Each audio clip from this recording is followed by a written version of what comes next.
This episode is brought to you by Elevate OS, the only all-in-one community operating system.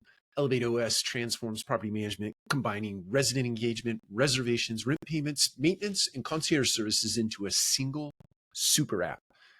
It also uniquely integrates access control, intercoms, package lockers, and thermostats, eliminating app fatigue and redefining modern apartment living. Visit elevateos.com/MMN for a free demo and see how they can help you level up your operations.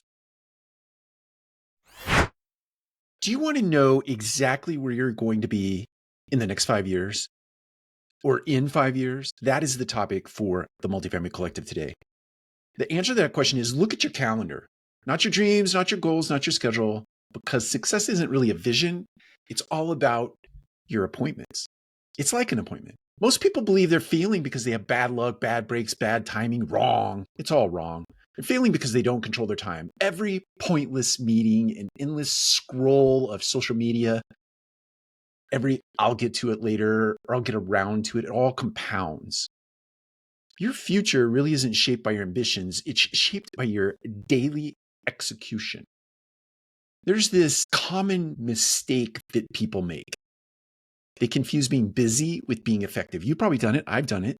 You fill your calendar with noise like status updates and reactive emails, low value tasks, just to say that you did something at the end of the day.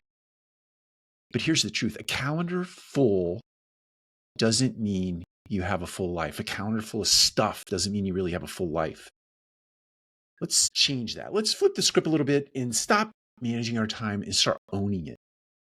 You need to audit your calendar. Delete all that fluffy stuff in there, all that stuff you put in there to help yourself feel better at the end of the day, and really start prioritizing what moves the needle for yourself. You have to really think about your life in terms of a design and not by just default and whatever happens out there in the marketplace of ideas, in the marketplace of noise. You don't just let life happen to you. You rather design it so that you are happening to life in a sense. You have to look at like really successful leaders out there. You don't have to make this stuff up on your own.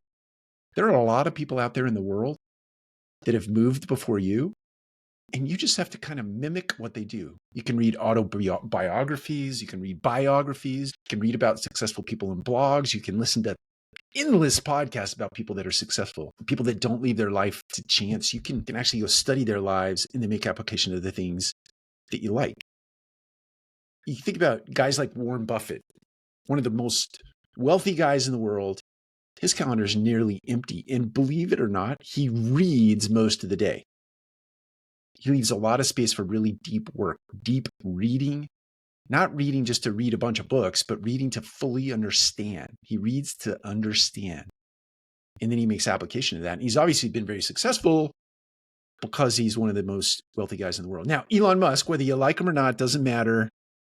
He breaks his day down into these 5-minute blocks. I read his biography, 5-minute blocks. And every 5 minutes, he's getting something accomplished. The best people they just don't let their calendars control them. They control their calendars. Going back to the design, they just design their life. And when you really do take control of your time, you really do control the future outcomes. You really do stop reacting. You start responding instead. You start really executing on your ideas and getting things done. And when that starts happening in mass, you start to build momentum. In these small wins, they combine. And then guess what? Big, giant, humongous outcomes start to happen for you. So I have some tips for you. Things you can do. Let's call it a challenge. For the next 7 days, just audit your calendar. Take a look at your calendar for the next 7 days. And if you can, if you're in control, cut 30% of the meetings that are on your calendar. And take that time instead to do deep work. Block all the distractions. Turn off your phone, turn off your computer, shut your laptop, turn it off, and prioritize execution of deep work projects over the busyness that is your calendar, that is your social media. And then watch what will happen. You'll get clarity, you'll get confidence, you'll control your outcomes. This happens for me every time I get on an airplane. I don't hook up to the Wi-Fi on purpose, and I take work with me, deep work, reading, examining things. And it's amazing how much I can get done on an airplane trip from one coast to another. If I'm on a 4 or 5 hour trip, I can get so much done. It makes me think that if it wasn't so expensive to fly, I would fly all the time just to get a bunch of stuff done, because it puts me in isolation, like a forced isolation, so that I can really focus on some deep work. So I say all that to say this: kind of think about your calendar as a way to look into the future, kind of like a crystal ball in a way. And then, believe it or not, it'll kind of let you see the future. It'll let you see the future, and then you kind of back in. So deconstruct what the future looks like, walk back to today, and then get your habits right, get your actions right, get the execution right, and you can make that future come true, provided it's the future that you want. Make sure you're clear on that future when you're looking out there in that crystal ball, when you're looking down the road, when you're looking out on the horizon or over the horizon. So 3 things I want you to do today being Tuesday, tomorrow being Wednesday. This might post on a Wednesday. I want you to audit your time and kill all the meetings that don't matter. Prioritize execution, deep work, meaningful work over busy work. Do it. See how it changes your life.